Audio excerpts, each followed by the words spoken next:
Hey Function family, welcome back. Let's start our new chapter. Wing hurt था। वो emotionally, mentally, physically सफर कर रहा था। जिन लोगों ने आज तक उसे बहुत सारा प्यार दिया और जिन लोगों को आज तक उसने बेशुमार प्यार किया, उन सबको कहीं ना कहीं हर्ट करके आया था विंग। खुद की मजबूरी पे गुस्सा था उसे, इरिटेट हो चुका था सिचुएशंस और लोगों से लड़ते लड़ते। फ्रस्ट्रेशन थी उसके अंदर। फर्स्ट टाइम ड्रिंक किया था, इमोशनली बहुत ज़्यादा वीक था वो।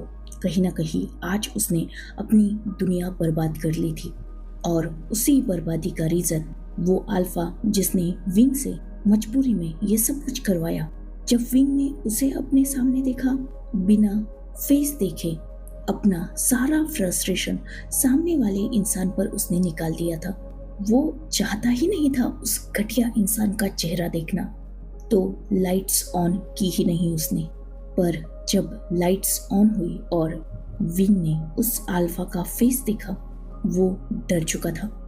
जो बातें आज तक वो सोचने से तक डरता था, वही सारी बातें आज गुस्से में उसने अपने जबान पे लाने की गलती कर दी थी। वही वांगजी, वो यहाँ आज विंग को मनाने आया था, सारे प्रूफ्स लेकर एक्सप्लेन करने आया था सिचुएशन को। उसमें और उस ओमेगा में कुछ भी नहीं हुआ, वो सब सिर्फ एक एक्सीडेंट था। अपने ऑफिस की सीसीटीवी क्लिप लेके आया था वो, ताकि वो अपना रिश्ता बचा पाए। बहुत प्यार करता है वो विंग से और विंग को खोना नहीं चाहता वो। इसलिए तो विंग के हाथों इतना हर्ट होने के बाद भी आज वो यहाँ विंग को सब कुछ समझा के, बता के, कन्विंस करके अपने साथ वापस लेके जाने को आया था। पर यहाँ तो उसे एक अलग ही सच्चाई पता चली थी। वांगजी जिसके हाथ में अभी भी वो फाइल्स थी जो विंग ने थ्रो की थी उस अल्फा की तरफ, जो उसे मजबूर कर रहा था। विंग की सारी बातें सुनने के बाद ऑब्वियसली वांगजी सारा सच क्लियरली समझ चुका था और बचे कुचे डाउट्स उन फाइल्स में जो पेपर्स थे उन्होंने क्लियर कर दिए थे।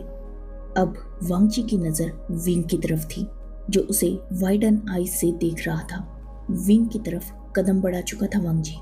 वही विंग, उसकी नज़र वांगजी पर ही थी, पर उसका माइंड टोटली ब्लैंक हो चुका था। एग्जैक्टली क्या करना है या एग्जैक्टली अब क्या हुआ, ये बात विंग प्रोसेस ही नहीं कर पा रहा था। उसे बिलीव नहीं हो रहा था कि उसने इतनी बड़ी गलती कर दी। अनकॉन्शियसली ही उसकी आंखों से आंसू गिरने लगे थे। बिल्कुल किसी स्टैचू की तरह वो वही खड़ा था, 1% भी मूव नहीं किया था उसने। वही वांगजी जो अब तक विंग के सामने अपने कदम रोक चुका था। अपना हाथ आगे बढ़ाकर वांगजी विंग के टीयर्स को क्लीन कर ही रहा था, तभी वांगजी के टच से विंग जो अभी तक ये सब कुछ समझने की कोशिश कर रहा था, वो अचानक से होश में आया था। खुद को खड़ा तक नहीं रख पाया था वो और सीधा फ्लोर पर अपने नीज पर गिर चुका था। उसने अपना हेड डाउन कर लिया था और आंखों से साइलेंटली टीयर्स बह रहे थे। वही वांगजी जो खुद विंग की आंखों में हर्ट देख सकता था, उसने विंग के हाथ की तरफ देखा जिससे अभी भी ब्लीडिंग हो रही थी। कहीं ना कहीं सारी बातें जानकर वो भी बहुत हर्ट हो चुका था। उसका ओमेगा पिछले 3 मंथ से ये सब कुछ अकेले सफर कर रहा है और उसे एक हल्का सा हिंट भी नहीं है। कितना गलत समझ रहा था वो विंग को, ग्रीडी, इगोइस्टिक, पर सच्चाई उसके सोच से बहुत अलग थी। जहाँ एक तरफ विंग के सफरिंग को जानकर वो हर्ट हो चुका था, वही दूसरी तरफ एक सुकून था उसके दिल में, ये जानकर कि विंग उससे प्यार करता है। वो तो विंग की मजबूरी थी, वरना विंग वांगजी को छोड़ने की बात अपने ख्वाब में तक नहीं सोच सकता। वांगजी जिसके दिमाग में फिलहाल यही सारी बातें चल रही थी, उसका वो हाथ जो विंग के टीयर्स को क्लीन करने के लिए आगे बढ़ा था, वो अभी भी हवा में ही था। एक डीप ब्रीथ के साथ वांगजी जो खुद विंग के सामने फ्लोर पर बैठ गया, डायरेक्टली विंग की तरफ बढ़ के वांगजी ने विंग को हग कर लिया था।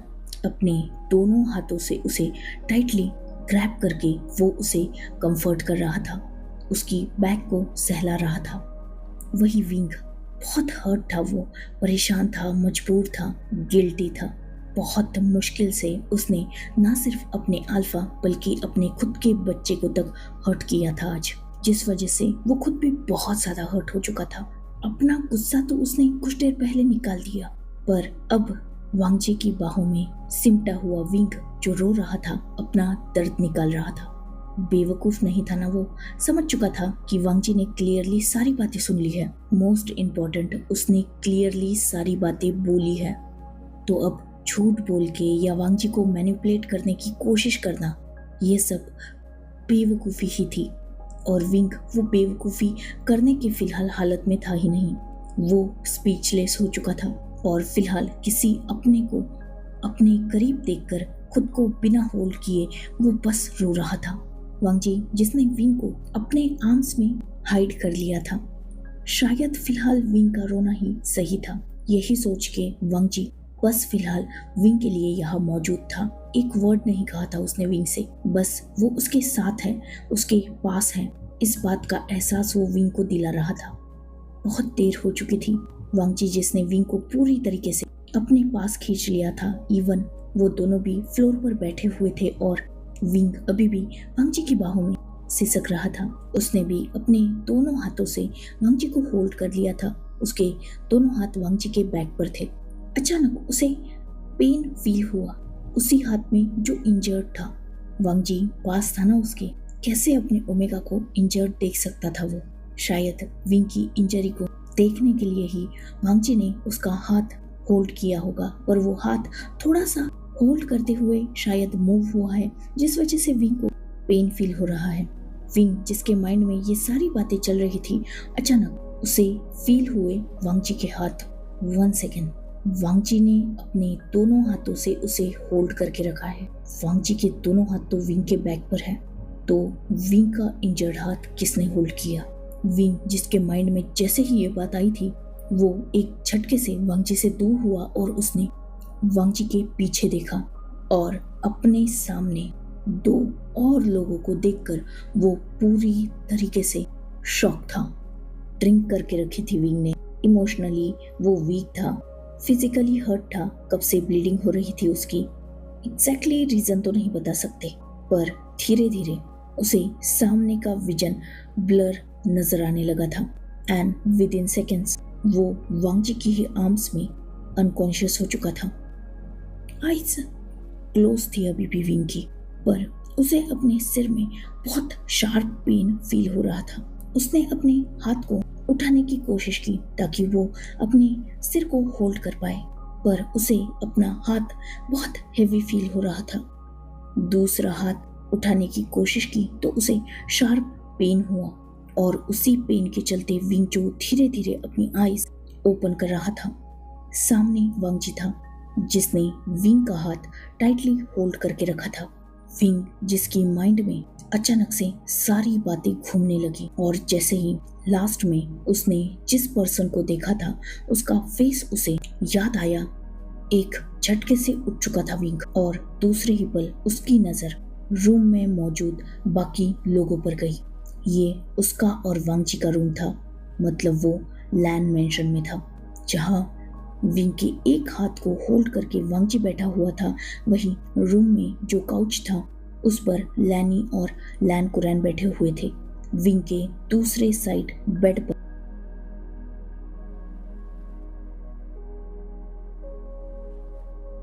सिचान बैठा हुआ था जिसने विंग के उस इंजर्ड हाथ की रिस्ट को बहुत प्यार से और केयरफुली होल्ड करके रखा था ताकि विंग के अचानक मूवमेंट से वो और भी ज्यादा हर्ट ना हो जाए। करने को हुआ ही था विंग, तभी उसका मोबाइल जो पॉकेट में था रिंग करने लगा। विंग जिसकी तुरंत नजर वॉल क्लॉक पर गई थी और उसने टाइम देखा, परफेक्टली रात के 12 बजे थे। मतलब ये दिन खत्म होकर नेक्स्ट डे स्टार्ट हो चुका था। विंग जो एक पल के लिए डर गया, पर वो ये भी जानता था कि उसे ये कॉल किसी भी हालत में पिक करनी ही है। ये कॉल मिस करने की गलती वो नहीं कर सकता, इसलिए तुरंत उसने अपने पॉकेट से मोबाइल निकाला और ऑब्वियसली नंबर सिमिलर था। विंग जिसके सामने बहुत बड़ा टास्क था, एक तो वो ये कॉल मिस नहीं कर सकता, दूसरा जिन लोगों के बीच में वो मौजूद है उन लोगों के बीच में वो ये कॉल रिसीव तक नहीं कर सकता। वो कॉल जो डिस्कनेक्ट हो गई, पर दूसरे ही पल वो फिर से रिंग होने लगी थी। विंग जो उस मोबाइल के स्क्रीन को घूर रहा था, उसके आंखों का डर कहीं ना कहीं हर कोई देख सकता था। विंग जो उठने वाला था, क्योंकि वो इन लोगों के सामने तो डेफिनेटली कॉल नहीं उठा सकता, वो जस्ट हिला था अपनी जगह से। तब तक वांगजी ने विंग के हाथ से वो मोबाइल छीन लिया। विंग जो कुछ बोल नहीं वाला था, तब तक वांगजी ने कॉल रिसीव करके स्पीकर पे डाल दी थी। हाउ डेयर यू, मेरी कॉल इग्नोर करने की तुमने हिम्मत कैसे की वूशियान?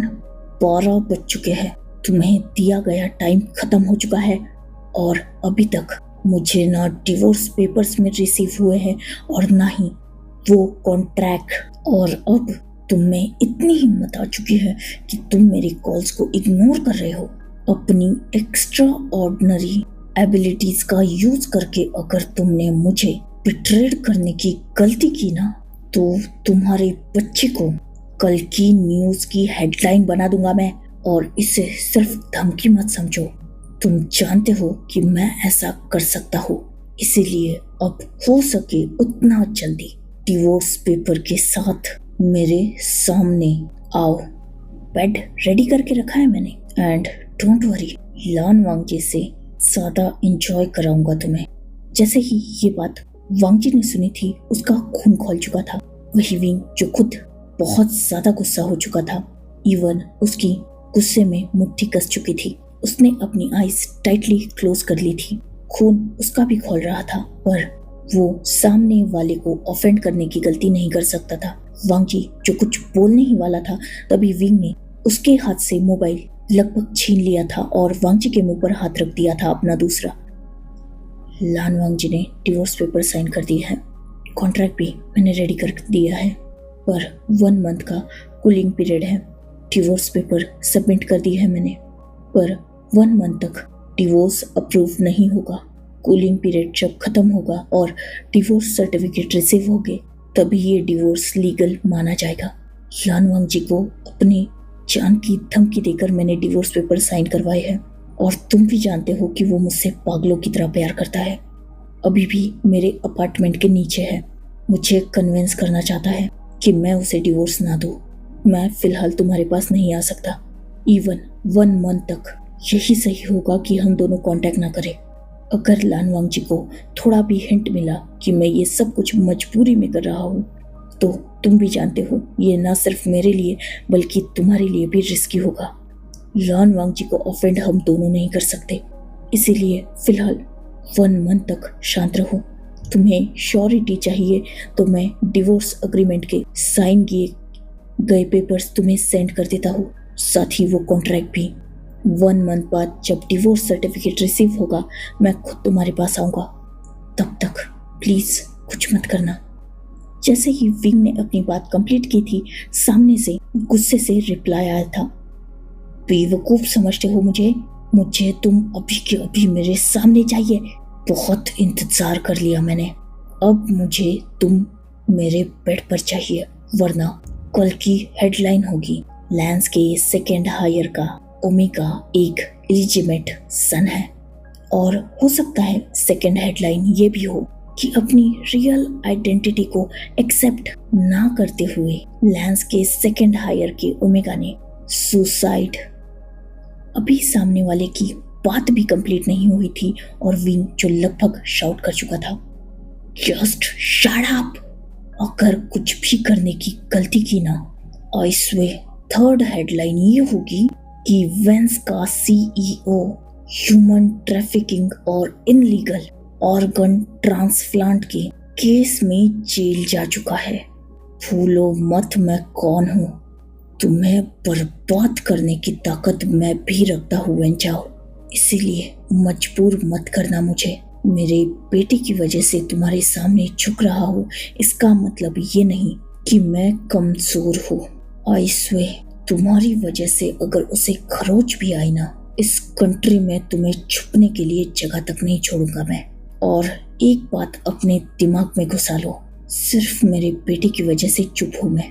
अगर लान वांगजी को पता चल गया कि उसके ओमेगा को मजबूर कर रहे हो, तो तुम्हें भी कोई नहीं बचा सकता। अगर मेरे बेटे को सच्चाई पता चल गई तो तुम मुझे ब्लैकमेल नहीं कर सकते। मैं उसे संभाल लूंगा, पर तब तुम्हें सोचना होगा कि तुम मेरे सामने और लैंस के सामने टिक पाते हो या नहीं। ओह, तो मैं सही था। मुझे धमकी दे रहे हो वुशियान? तुम गलत समझ रहे हो वेंचाओ। मैं तुम्हें रियलिटी चेक दे रहा हूँ। मेरे पास सारे एविडेंस है। जानते तो हो ना तुम, हैकर हूँ मैं। अगर मैं वो एविडेंस लीक कर दूँ तो तुम और तुम्हारा कॉरपोरेशन दोनों बर्बाद हो जाएंगे। तुम भी जानते हो कि मुझे ना तुमसे, ना जिन्स से और ना ही जियांग से कोई फर्क पड़ता है। मुझे फर्क सिर्फ मेरे बेटे से पड़ता है और लैंस से पड़ता है। इसीलिए मुझे कोई फर्क नहीं पड़ेगा 3 फैमिलीज के डिस्ट्रॉय होने से। मुझे फर्क पड़ेगा सिर्फ मेरे बेटे से। और एक बात भूलना मत, अगर उसने रियलिटी एक्सेप्ट कर ली और मैं तो हूँ ही उसे संभालने के लिए। लैन फैमिली कितनी सपोर्टिव है ये तो तुम भी जानते हो। हम दोनों के अल्फास पागलों की तरह प्यार करते हैं। अगर सिचैन ने चैंग को एक्सेप्ट कर लिया तो तुम भी जानते हो तुम कुछ नहीं कर सकते। इसीलिए वार्न कर रहा हूँ तुम्हें, 1 मंथ तक मेरे आसपास भी मत भटकना। 1 मंथ बाद मैं खुद आऊंगा और यही सेम बात मेरे सो कॉल्ड फादर को भी समझा देना। तुम दोनों ने कुछ भी गड़बड़ की या सच्चाई बाहर आई स्वे में तुम दोनों को डिस्ट्रॉय करके रख दूंगा। मुझे कोई फर्क नहीं पड़ता तुम दोनों से, इवन मेरे खुद के फादर से। मैं उनकी भी सच्चाई दुनिया के सामने लाके रख दूंगा। जैसे ही विंग की बात खत्म हुई थी, वेंचाओ जिसने रिप्लाई किया, ठीक है, सिर्फ 1 मंथ है तुम्हारे पास, उसके बाद मैं 1 सेकंड भी नहीं रुकूंगा। वेंचाओ ने अपनी बात कंप्लीट करके कॉल डिस्कनेक्ट कर दिया था। वही विंग जिसने एक डीप ब्रीथ ली। फाइनली उसे और 1 महीना मिल चुका था।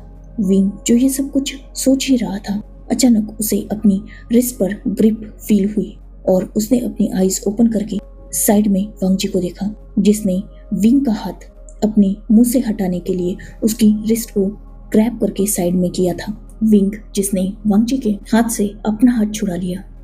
वेंचाओ, फैन कॉरपोरेशन का CEO, कैसे भी करके 1 मंथ में मुझे उसे डिस्ट्रॉय करना है। प्लीज हेल्प कर दो मेरी। कोशिश की अकेले करने की, पर मेरी बहुत बड़ी मजबूरी उसके हाथ में है। हर पल मुझ पे नजर रखे हुए है, कुछ नहीं कर पा रहा हूँ। आई नो मैंने बहुत हर्ट कर दिया है तुम्हें मिसट्रीट किया, ह्यूमिलिएट किया, इंसल्ट किया। तुम्हारे इमोशंस के साथ खेल रहा था। मेरा इंटेंशन नहीं था। प्यार मैं भी तुमसे करता हुआ वांगजी, एक्सेप्ट करने की हिम्मत नहीं थी। और जब तक वो हिम्मत जुटाई तब तक ऑलरेडी लेट हो चुका था। ब्लैकमेल कर रहा है मुझे, डरा रहा है, धमका रहा है।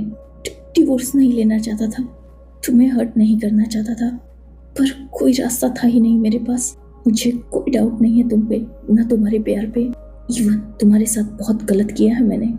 वो फोटोज जो कुछ दिन पहले उस ओमेगा के साथ वायरल हुए, वो मैंने करवाए थे। इवन उस ओमेगा को तुम्हारे पास भी मैंने ही भेजा था। यही नहीं, ऑफिस में उस ओमेगा को भी मैंने हायर किया था। यही रीजन था कि परफेक्ट टाइम पे ऑफिस डोर ओपन करके मैं एंटर हुआ। मुझे बस डिवोर्स के लिए रीजन चाहिए था जो मुझे मिल नहीं रहा था, इसीलिए मैंने ये सब किया। प्लीज मुझे माफ कर दो और मेरी हेल्प कर दो। बाद में तुम जो भी बोलोगे वो सब मैं करूंगा। विंग जिसकी आंखों में आंसू थे और वांगजी की तरफ वो एक होप से देख रहा था। कहीं ना कहीं उसकी आंखों में गिल्ट वांगजी भी देख सकता था और साथ ही वो होप भी। ऑब्वियसली अपने ओमेगा को रोता हुआ कैसे देख सकता है वो। और जब अब उसे ये पता चल चुका है कि उसका ओमेगा भी इक्वली उससे प्यार करता है, तब तो वो कुछ भी कर जाएगा, पर विंग को और मजबूर नहीं होने देगा। वांगजी ने डायरेक्टली विंग को अपने पास खींचा और उसे टाइटली हग कर लिया था। डोंट वरी, मुझे सब सच बताओ, बाकी मैं हैंडल कर लूंगा। जैसे ही सच ये बात विंग ने सुनी थी, वो तुरंत वांगजी से दूर हुआ और उसने वांगजी की आंखों में देखा। सच सिर्फ ये है कि मेरे पास्ट को लेकर वो मुझे ब्लैकमेल कर रहा है, इससे ज्यादा कुछ नहीं। बाकी चीजें बाहर नहीं आनी चाहिए।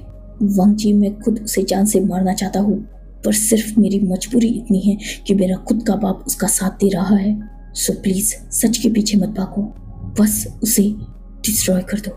मेरे पास सारे प्रूफ्स हैं, बस एक बात, उसने मुंह नहीं खोलना चाहिए।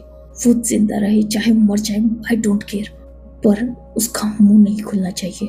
प्लीज इस बात को समझो। विंग, अगर मुझे सच नहीं पता होगा तो मैं कैसे कुछ कर सकता हूँ? सच सिर्फ इतना है लानवांग जी कि वो एक घटिया इंसान है। सच सिर्फ इतना है कि वो एग्जैक्टली वही है जो तुमने सुना। उसका खुद का एक ओमेगा है, एक बच्चा है, फिर भी वो दुनिया में ओमेगास ढूंढता फिरता है। इंसान कहलाने के लायक नहीं है वो, जानवर से बदतर है। अपनी ग्रीड और लस्ट में किसी भी हद तक गिर सकता है वो। कई ओमेगास की जिंदगी बर्बाद कर चुका है वो, और अब उसका नेक्स्ट टारगेट मैं हूँ। अगर 1 मंथ में मैंने उसे डिस्ट्रॉय नहीं किया तो मैं मजबूर हूँ। वो कॉन्ट्रैक्ट पेपर्स पढ़े ना तुमने? उसमें जो मेंशन है ना, वही मेरी औकात रह जाएगी। 1 मंथ बाद वो मुझे अपने हाथ का पपेट बनाना चाहता है, मुझे अपना सेक्स स्लेव बना के मुझे यूज करना चाहता है। और मेरी किस्मत इतनी खराब है कि मेरे पास मौत का ऑप्शन भी नहीं है। जितना तुम्हें जानना चाहिए उतना सच तो तुम्हें पता चल ही चुका है। बाकी कुछ जानने की जरूरत ही नहीं है। तुम्हें अपने सामने देखकर एक होप थी मेरे अंदर। बस ये बताओ कि तुम मेरी हेल्प करोगे या नहीं? वांग जी,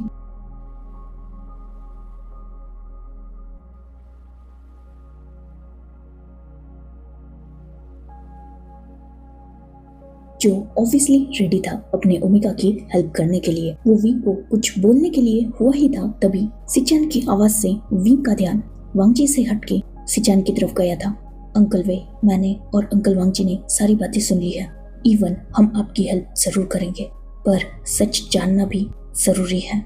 सो प्लीज, देखिए मैं आपका डर समझता हूँ, पर बिलीव मी, मुझे चैंग की आइडेंटिटी से कोई फर्क नहीं पड़ता। मैंने कभी भी उसकी फैमिली बैकग्राउंड या उसकी आइडेंटिटी से प्यार नहीं किया। मैंने चैंग से प्यार किया है। मुझे कोई फर्क नहीं पड़ता कि वो किसका बच्चा है, क्योंकि मेरी नज़र में वो सिर्फ आपका बच्चा है। फिलहाल यहाँ चैंग मौजूद नहीं है, वो अपने रूम में है, अभी भी सो रहा है। और मैं जानता हूँ कि आप बस उसे पता नहीं लगना देना चाहते, एंड बिलीव मी, हम में से कोई भी उसे कुछ भी नहीं बताएगा। पर प्लीज हमें सच्चाई बता दीजिए, ताकि फ्यूचर में भी मैं उसे प्रोटेक्ट कर पाऊँ। सिचान ने जैसे ही अपनी बात कंप्लीट की, आगे कुरैन आ चुके थे। विंग, सिचान सही कह रहा है, तुम्हें सारी सच्ची बता देनी चाहिए, ताकि लैन फैमिली तुम्हें और चैंग को स्ट्रांगली सपोर्ट कर पाए। विंग, जो पूरी लैन फैमिली की आंखों में अपने लिए कंसर्न और साथ ही वो स्ट्रॉन्ग प्रोटेक्शन फील कर पा रहा था, उसने कुछ देर सोचा, देन एक डीप ब्रीथ ली और सबकी तरफ देखा। बहुत ट्रस्ट करके मैं बताऊंगा तो सही, पर प्लीज मेरे बेटे को कुछ मत बताना, सिर्फ उसे सच्चाई पता ना चले, इसलिए मैं इतना सब कुछ कर रहा हूँ। उसे सच्चाई पता चल गई तो वो टूट जाएगा, बहुत हर्ट हो जाएगा वो। So please. लैन फैमिली ने नोट किया, इवन विंग से प्रॉमिस किया कि वो चैंग को कुछ नहीं बताएंगे और उसे प्रोटेक्ट करेंगे। विंग को श्योरिटी मिल चुकी थी कि लैन फैमिली अब उसका साथ देगी, इसीलिए उसने अपना पास्ट बताना स्टार्ट किया। जियांग फैंगमियान और मैडम यू, उनके 2 ओमेगा चाइल्ड थे। First child omega Jiang Yanli और सेकंड जियांग वूशियान, जो यानली से 8 साल छोटा था। एक परफेक्ट फैमिली थी मेरी, और मेरे फादर को मुझ पे बहुत ज़्यादा प्राउड था, क्योंकि मैं एक्स्ट्रा ऑर्डिनरी था, एक ऐसा चाइल्ड जो हाई IQ कैरी करता था। इसीलिए बचपन से ही मेरे फादर मुझसे बहुत ज़्यादा प्यार करते थे, मेरी हर विश को कंप्लीट करते थे और मेरी बहुत केयर करते थे। लगभग 7 या 8 साल का था मैं जब मैंने अपने फादर को कहा कि मुझे टेक्नोलॉजी में इंटरेस्ट है, और मेरे फादर ने मेरे लिए एक प्राइवेट ट्यूटर अपॉइंट किया जो मुझे टेक्नोलॉजी और बाकी चीज़ों के बारे में टीच करने लगा। मुझे बाद में हैकिंग में इंटरेस्ट आया तो मैंने हैकिंग में लर्न करना स्टार्ट कर दिया। करीबन 11 साल का था तब तक एडवांस हैकिंग पूरी तरीके से सीख चुका था। परफेक्ट लाइफ चल रही थी मेरी, सब कुछ ठीक था, हम सब साथ में बहुत खुश थे। पर अचानक एक नाइट में मेरे फादर मेरी शिजे को घर पे लाए। बहुत गुस्सा थे मेरे फादर और मेरी शिजे को वो बहुत डांट रहे थे। मैंने फर्स्ट टाइम मेरे फादर को इतना गुस्सा करते हुए देखा था और शिजे वो बहुत बुरी तरीके से रो रही थी। इवन मेरी मदर भी रो रही थी। मैं जो दूर खड़ा था और छुप के ये सब देख रहा था। फादर को फर्स्ट टाइम गुस्से में देखकर मैं भी डर चुका था, इसलिए पास जाने की हिम्मत नहीं कर पाया था। मेरी शिजे जो खुद भी रो रही थी और फादर के साथ आर्ग्यू कर रही थी। अचानक मेरे फादर ने बिना सोचे समझे मेरी शिजे को स्लैप कर दिया और ये देखकर मैं और भी ज़्यादा डर गया। देन मेरे फादर ने मेरी शिजे को होल्ड किया और उन्हें रूम में बंद कर दिया। इवन उस रूम के बाहर 2 बॉडीगार्ड अलाउ कर दिए जो 24 घंटे मेरी शिजे पर नज़र रखते थे। उस दिन के बाद मेरी शिजे ना उस रूम से बाहर निकली और ना हम में से कोई उनसे मिलने जा सकता था। इवन मेरी मदर को भी मेरे फादर की परमिशन लेनी पड़ती थी शिजे से मिलने के लिए। और मैं तो उन्हें देख तक नहीं पा रहा था। जब भी उस रूम के आसपास जाता मेरे फादर या उनके गार्ड्स मुझे डांट देते थे और मुझे वहाँ से भगा देते थे। मुझे अपने शिजे को देखना था क्योंकि मैं अपने शिजे से बहुत प्यार करता था। इसीलिए एक दिन छुपते छुपाते गार्ड्स की नज़र से बचते हुए उस रूम में एंटर हुआ। मैंने देखा कि मेरी शिजे सोई हुई है और उनका टमी फूला हुआ था। मुझे वो बात थोड़ी अजीब लगी। मेरी शिजे क्योंकि इतनी चबी नहीं थी, पर अचानक ही कुछ ही दिनों में वो इतनी चबी हो गई, उनका टमी फूल गया। ये बात बहुत कंफ्यूजिंग थी मेरे लिए। मैं उनसे बात तो करना चाहता था पर मैंने अपने फादर की आवाज़ सुन ली, इसीलिए मैं छुपते छुपाते फिर से उस रूम से बाहर आ गया। नेक्स्ट डे मैं अपनी रूटीन के हिसाब से स्कूल गया। स्कूल से आते वक्त मैंने एक लेडी को देखा जिनकी टमी भी फूली हुई थी, बिल्कुल मेरी शिजे की तरह। मुझे जानना था कि मेरी शिजे को क्या हुआ है, इसीलिए मैं उस लेडी के पास गया और मैंने उससे पूछा कि उनकी टमी क्यों फूली हुई है, क्या उन्हें कोई इलनेस हो चुकी है। तब उस लेडी ने मुस्कुराकर मुझे ये बोला कि वो प्रेग्नेंट है और उनके टमी में बेबी है जो कुछ दिन बाद बाहर आएगा और उनकी टमी फिर से पहले की तरह हो जाएगी। मैं ये सुन के बहुत एक्साइटेड हो गया। मतलब मेरी शिजे की टमी में भी बेबी है जो कुछ दिन बाद बाहर आएगा।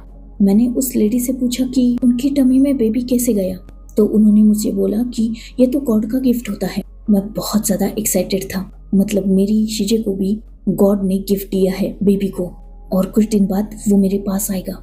मैं उस दिन बहुत खुश होकर घर गया और मैंने मम्मी से मतलब मेरी मदर से वो सारी बातें डिस्कस की। मेरी मदर ने जैसे ही मेरे मुंह से वो सब सुना वो डर गई और उन्होंने मुझसे कहा कि ये बातें मैं फादर के सामने बिल्कुल ना करूं। मैं भी मान गया। देन मैं उस दिन का इंतज़ार करने लगा जब बेबी बाहर आएगा। पर बहुत दिन बीत गए, करीबन 3-4 मंथ गुजर गए और अचानक हमारे घर पे बहुत सारे डॉक्टर्स आए। ऑब्वियसली मैं एक्साइटेड हो चुका था क्योंकि मुझे पता चला था कि डॉक्टर्स बेबी को बाहर लाते हैं। मैं उस रूम के बाहर जाकर खड़ा हो गया और उस बेबी का इंतज़ार करने लगा। करीबन 4 घंटे बाद डॉक्टर्स बेबी को बाहर लाए और मेरे फादर मदर जो वही मौजूद थे उनके हाथ में वो बेबी पकड़ा दिया। मैं जो उस बेबी को देखकर बहुत ज़्यादा हैप्पी हो चुका था, उसे देखना चाहता था, इसीलिए उसे मैं मांगने लगा पर मेरे फादर ने मना कर दिया।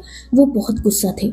वही मैं बहुत एक्साइटेड था, इसलिए जिद करने लगा, रोने लगा, जिसके चलते मेरे फादर ने ना चाहते हुए उस बेबी को मेरे हाथ में दे दिया। मैं बहुत देर तक उस बेबी को होल्ड करके वहाँ बैठा रहा। वो बेबी जो बहुत मासूम था, छोटा सा नाजुक सा था और मेरी बाहों में सोया हुआ था। मैं बहुत खुश था। मैं भी अब बेबी के साथ खेलूंगा। इवन मैंने सारे प्लान्स बना के रखे थे कि मैं क्या क्या करूंगा। देन कुछ वक्त तक मेरे फादर ने मेरे पास उस बेबी को रहने दिया और बाद में मुझसे उस बेबी को ले लिया ये बोल के कि उसे फीडिंग करानी है। मैं भी मान गया और उस बेबी को दे दिया। देन अपने रूम में गया, थोड़ा फ्रेश वगैरह हुआ, बाहर आया, तब मैंने मेरे फादर और एक गार्ड को बात करते हुए सुना। मैं उनकी बातें सुनने के लिए एक कॉर्नर में छुप गया और जो मैंने सुना वो शॉकिंग था क्योंकि मेरे फादर उस गार्ड को हायर कर रहे थे उस छोटे से बेबी की जान लेने के लिए, क्योंकि वो बेबी एक अनवांटेड चाइल्ड था, एक इलिजिमेट बच्चा। तब मुझे इन वर्ड्स के मतलब नहीं पता थे। मेरे फादर ने उस गार्ड से कहा कि अगर ये बच्चा जिंदा रहा तो उनकी डिग्निटी को, उनकी रिस्पेक्ट को हार्म हो सकता है। वैसे भी ये बात बाहर नहीं आनी चाहिए कि मेरी शिजे वेडिंग से पहले प्रेग्नेंट हो चुकी है। वैसे तो वो मेरी शिजे का अबॉर्शन करना चाहते थे, पर क्योंकि प्रेगनेंसी को 3 मंथ से ज़्यादा हो चुके थे तो अबॉर्शन रिस्की हो सकता था। मेरी शीजे फ्यूचर में इनफर्टाइल हो सकती थी, इसीलिए ये बेबी उन्होंने कैरी किया। और अब जब बेबी का बर्थ हो चुका है, ये बेबी अगर मर जाएगा तो किसी को कोई फर्क नहीं पड़ेगा। इवन मेरी शीजे ने भी इस बेबी को मरवाने के लिए अलाउ कर दिया है। मैं ये सुनकर बहुत ज़्यादा डर गया और बिना उस बेबी से मिले ही अपने रूम में चला गया। मैं बहुत खुश था उस बेबी के आने से, पर अचानक वो मर जाएगा ये बात मैं सोच तक नहीं सकता था। 12 साल का था तब मैं, दिमाग था मेरे पास, इसीलिए अपने घर पे ही चोरी की मैंने। कुछ मनी और कुछ गोल्ड चुरा लिया। देन अपना लैपटॉप और कुछ इलेक्ट्रॉनिक गैजेट्स भी एक बैग में डाल दिए और चोरी से अपनी शीजे की रूम में गया जहाँ वो बेबी एक पालने में सोया हुआ था। मैंने चुपके से उस बेबी को उठा लिया और डायरेक्टली घर छोड़ के भाग गया। मैंने ऑलरेडी मिल्क पाउडर और बाकी सारी चीज़ें कैरी की थी क्योंकि मुझे पता था कि बच्चे को क्या लगता है। मैंने सारी इन्वेस्टिगेशन कर ली थी। 6 दिन तक उस बच्चे को लेकर अपने फादर के गार्ड से छुपते हुए जंगल में भागता रहा मैं, क्योंकि मैं जानता था कि मैं अगर पकड़ा गया तो मेरे फादर ज़्यादा से ज़्यादा मुझे डांटेंगे या मारेंगे, पर उस बेबी की जान ले लेंगे और मैं उस बेबी को मरते हुए नहीं देख सकता था। इसीलिए बहुत मुश्किल से उसे बचा के जैसे तैसे दूसरी सिटी आ गया। ऑलरेडी पैसे मेरे पास थे तो एक ऑनलाइन रेंटल हाउस फाइंड किया और ऑनलाइन ही पेमेंट करके रेंटेड अपार्टमेंट में उस बच्चे के साथ मैं छुप के रहने लगा। पर मैं जानता था कि मैं रेंटेड अपार्टमेंट में ज़्यादा दिन तक नहीं रह सकता। एक तो मैं खुद माइनर था, ऊपर से मेरे पास एक छोटा बच्चा था और उससे भी वर्स्ट ये था कि मेरे फादर अभी भी मुझे ढूंढ रहे थे। मेरे पास इनफ मनी था, इसीलिए मैंने एक छोटा सा अपार्टमेंट परचेस किया, फेक डॉक्यूमेंट बनाए और अपनी एज ज़्यादा दिखाई। बाद में वहाँ शिफ्ट हो गया। जैसे तैसे बच्चे की केयर करने लगा, उसे संभालने लगा। जैसे जैसे बच्चा बड़ा हो रहा था मैं भी बड़ा हो रहा था और एक टाइम के बाद मुझे अच्छी तरीके से चैंग की केयर करना आ गया। जब तक वो बड़ा होता, समझदार होता, तब तक मैं इतना मैच्योर तो हो चुका था कि उसकी लाइफ में उसकी मदर की रोल को प्ले कर पाऊँ। मैंने उससे झूठ बोल दिया कि मैं ही उसकी मदर हूँ, मैंने ही उसे बर्थ दिया है। जब वो अल्फा फादर के बारे में पूछता तो मैंने एक नकली थ्योरी बनाई कि वो अल्फा फादर मर चुका है। उसके बाद चैंग ने मुझे कभी भी अपने अल्फा फादर के बारे में नहीं पूछा। ऑब्वियसली मैं छोटा लगता था, इसीलिए अपने फेस पर मास्क पहनने लगा क्योंकि कोई भी मेरी एज आसानी से समझ सकता था, पर मास्क की वजह से फेस हाइड हो जाता था, जिस वजह से एज समझ में नहीं आती थी। मैं हैकिंग करने लगा और उसी में आगे बढ़ने लगा ताकि मेरी अर्निंग हो पाए। उसी पैसों से मैं चैंग को रेस करने लगा। मेरा फेस कवर करने का एक रीज़न ये भी था कि मेरे लिप्स के नीचे मोल था और इससे मुझे आसानी से कोई भी पहचान सकता था, खासकर मेरे फादर। मैं हमेशा डरा रहता था कि कहीं कोई मुझे पहचान ना ले, इसीलिए दुनिया के सामने कभी भी फेस से मास्क हटाया ही नहीं। अपने रूम से और अपार्टमेंट से बाहर बहुत रेयरली निकलता था ताकि किसी के नज़र में ना आ जाओ। पर चैंग, उसे मैंने पूरी आज़ादी दी। ऑब्वियसली जब उसे उसके रियल फादर ने देखा ही नहीं था और मेरे फादर वो उसे नहीं पहचान पाते, इसीलिए मैंने चैंग को दुनिया में घूमने दिया पर खुद उस रूम में कैद हो गया। बहुत मुश्किल से और स्ट्रगल से मैंने उसे बड़ा किया, क्योंकि सिर्फ वो अकेला बड़ा नहीं हो रहा था, मैं भी उसके साथ ही बढ़ रहा था तो मैं भी बच्चा ही। और मेरा बचपन तो वही खत्म हो चुका था जब मैंने एक बच्चे को बचाने के लिए अपने घर को छोड़ दिया था। पर मैं चैंग के साथ ऐसा नहीं चाहता था, इसीलिए हर वो कोशिश की जिससे मैं उसका एक अच्छा पेरेंट बन पाऊँ। उसे अच्छे से एजुकेट किया, अच्छी पेरेंटिंग दी, आज़ादी से जीना सिखाया, उसे खुश रखने की हर एक कोशिश की। मुझे लगा था वक्त के साथ सब ठीक हो जाएगा, किसी को भी मेरी सच्चाई पता ही नहीं चलेगी और ना मेरे बच्चे की। पर उसकी लाइफ में लैंसिचन आई और तब से सब कुछ चेंज हो गया। अचानक वेडिंग फिक्स हो गई और वांग जी की शर्त, जिस वजह से मैं वेडिंग के लिए मजबूर हो गया। मैंने वेडिंग की पर दुनिया के सामने आने से मैं आज भी डरता था, इसीलिए मना कर दिया कि वेडिंग बड़ी नहीं होनी चाहिए ताकि कोई भी मेरा फेस ना देख पाए। पर पार्टी के लिए आप सब लोग बार बार मुझे बोल रहे थे। मुझे लगा था 18 साल हो गए, सब कुछ ठीक हो गया होगा। मेरा फेस बदल चुका था तो मुझे लगा था दुनिया मुझे भूल चुकी होगी, इसलिए पार्टी के लिए हाँ बोल दिया। रिस्क नहीं लेना चाहता था, इसीलिए उस पार्टी में अपने लिप्स के नीचे जो मोल था उसे छुपा दिया मेकअप से। पर मेरी बदकिस्मती कि मेरे डैड ने मुझे पहचान लिया और तभी से वो मुझे ब्लैकमेल करने लगे, क्योंकि उन्हें मैं वापस चाहिए था। उन्हें उनका वो एक्स्ट्रा ऑर्डिनरी बच्चा वापस चाहिए था, क्योंकि वो उसे अपने बिजनेस का हायर बनाना चाहते थे। वो चाहते थे कि मैं बिजनेस में इंक्लूड हूँ और उनकी हेल्प करूँ उनके बिजनेस को नेक्स्ट लेवल में लेके जाने के लिए। मैं जैसे जैसे अपने फादर को संभाल ही रहा था, तब तक मेरे सामने एक और मुसीबत थी। जैसे मेरे फादर ने मुझे पहचान लिया था, वैसे ही चैंग के फादर ने भी मुझे और चैंग को पहचान लिया था। वेंचाओ मेरी शीजे को झूठे प्यार में फंसाकर उन्हें यूज किया, देन उन्हें प्रेग्नेंट कर दिया और छोड़ के भाग गया। मेरे फादर को जब ये बात पता चली तो उन्होंने उस बेबी को सीक्रेटली डिलीवर किया और मारने का प्लान किया। मैंने उस बच्चे को बचाया और 18 साल तक पाला अपने बच्चे की तरह। पर अब वेंचाओ जिसकी नज़र मुझ पे पड़ गई और वो भी मुझे मेरे फादर के साथ मिलकर ब्लैकमेल करने लगा। वांगजी को डिवोर्स देने के लिए मजबूर करने लगा ताकि मैं उसका स्लेव बन सकूं। वो वैसे भी घटिया पर्सन है। मेरी शीजे की जिंदगी वो ऑलरेडी बर्बाद कर चुका था। मुझे वो धमकी देने लगा कि वो सच सामने लाएगा, मेरी शीजे की लाइफ को फिर एक बार बर्बाद कर देगा और मेरे बच्चे को भी उसके बर्थ का सच बता देगा, ये कि वो एक इलिजिमेट सन है, एक अनवांटेड चाइल्ड। ऑब्वियसली अगर सच्चाई सामने आती तो जिन फैमिली की डॉटर इन लॉ की इज्जत मिट्टी में मिल जाती। जियांग फैमिली की रेपुटेशन भी डिस्ट्रॉय हो सकती थी और साथ ही लैंस के साथ चैंग और मेरा नाम जुड़ चुका था। मेरे नाम से तो कोई फर्क नहीं पड़ता था, क्योंकि कितना भी किया तो मैं जियांग फेंगमियान का बेटा था। पर चैंग वो यानली मतलब मेरी शीजे और वेंचाओ का बेबी था और वो बेबी अब लैंस के सेकेंड हायर का ओमेगा है। ये बात दुनिया में फैल जाती तो ऑब्वियसली लैंस की भी इंसल्ट होती।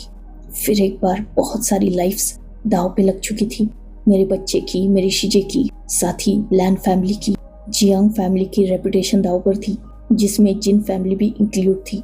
सारी फैमिलीज बहुत बड़ी थी और मैं किसी की भी लाइफ खराब नहीं होने दे सकता था, इसलिए वेंचाओ की सारी बातें मानने के लिए मजबूर हो चुका था। विंग जिसने अपनी बात कंप्लीट की और वांगजी की तरफ देखा। मुझे सच में माफ कर दो वांगजी, मैं जानता हूँ मैं सेल्फिश हो चुका था, पर मैं कैसे भी करके अपने बच्चे को प्रोटेक्ट करना चाहता था। अब सच तो मैंने बता दिया, प्लीज कैसे भी करके वेंचाओ को रोक दो और इसमें मेरे बच्चे का सच बाहर नहीं आना चाहिए। प्लीज मेरी हेल्प कर दो। वांगजी जिसने विंग को सहलाया। डोंट वरी स्वीटहार्ट, हम कुछ सोचते हैं। 1 मंथ है हमारे पास, कुछ तो हो ही जाएगा और मैं तुम्हारा पूरा साथ दूंगा। अब डरो मत और रो मत। विंग ने नोट किया और वांगजी ने उसे साइड से हक कर लिया। मतलब इन रियलिटी तुम चैंग के फादर नहीं बल्कि उसके अंकल हो, उसकी मदर के ब्रदर, राइट? जैसे ही कुरैन ने यह सवाल पूछा, विंग जिसने कुरैन की तरफ देखा और नोट किया, हाँ मैं उसका अंकल हूँ। और तुम्हारी रियल एज क्या है? विंग ने एक डीप ब्रीथ ली और कुरैन को आंसर किया, मैं 30 ईयर्स ओल्ड हूँ। मतलब आप वांगजी अंकल से 3 साल बड़े नहीं 2 साल छोटे हो? विंग जिसने इस बात पर नोट किया, हाँ मैंने खुद की एज झूठ बताई थी, मैं 35 का नहीं हूँ। सिचन ने नोट किया। तो अब आगे क्या करना है? कुरैन की इस बात पर वांगजी ने रिप्लाई किया, फिलहाल तो विंग का यहाँ रहना सही नहीं है, मैं इसे इसके अपार्टमेंट में छोड़ के आता हूँ, क्योंकि अगर वेंचाओ इस पे नज़र रख रहा है तो उसे ये पता नहीं चलना चाहिए कि विंग लैंड मेंशन आया था और हमें सब कुछ सच्चाई पता चल चुकी है। इस बात पर सबने अग्री किया। विंग जिसने सिचन की तरफ देखा और उसके दोनों हाथों को होल्ड किया, सिचन प्लीज मेरे बच्चे का ख्याल रखना और उसे कभी सच पता मत चलने देना। वो मेरा बच्चा है, कोई फर्क नहीं पड़ता कि मैंने उसे बर्थ दिया है या नहीं, पर उसे संभाला मैंने है। आज बहुत मजबूरी में उसे हर्ट किया है मैंने, शायद वो बहुत रोया भी होगा, पर जब तक ये मेस मैं ठीक नहीं कर देता तब तक मैं उससे दूर ही रहूँगा, और जब तक मैं उसके दूर हूँ तुम्हें उसकी केयर ज़्यादा करनी होगी। सिचन ने विंग को अश्योर किया कि वो चैंग की केयर करेगा। फाइनली लैन फैमिली अब विंग के साथ थी तो विंग को भी थोड़ा कॉन्फिडेंस और होप तो थी कि वो जीत जाएगा और ये सारा मेस क्लियर कर देगा। देन वांग जी जो विंग को लेकर वहां से निकल गया सीधा उसके अपार्टमेंट के लिए। उसने विंग के अपार्टमेंट के नीचे ही अपनी कार को पार्क किया और वो विंग को जबरदस्ती कार से नीचे उतारकर बाहर लाया और खींचते हुए ही विंग को उसके अपार्टमेंट में लेके गया। ये सब वो एक्ट कर रहे थे ताकि अगर कोई उन पे नजर रख रहा है तो वेंचाओ को ये बता पाए कि वांग जी सच में गुस्सा है विंग से। So enough for today, let's take a break, next chapter in next video. If you like my explanation, like, comment and subscribe my channel. Hopefully you all are enjoying this fan fiction. Goodbye, take care, enjoy your beautiful life.